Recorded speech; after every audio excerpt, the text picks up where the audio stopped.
I have an Electrolux Dishwasher ESM64840SX, and today I will show you how you can deactivate the rinse aid empty notification.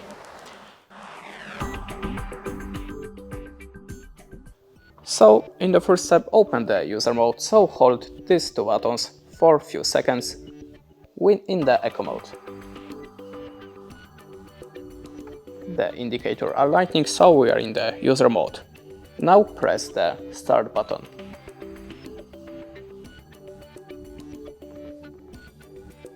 Then 0D means the rinse aid empty notification is deactivated. 1D, like here, it means the rinse aid empty notification is activated.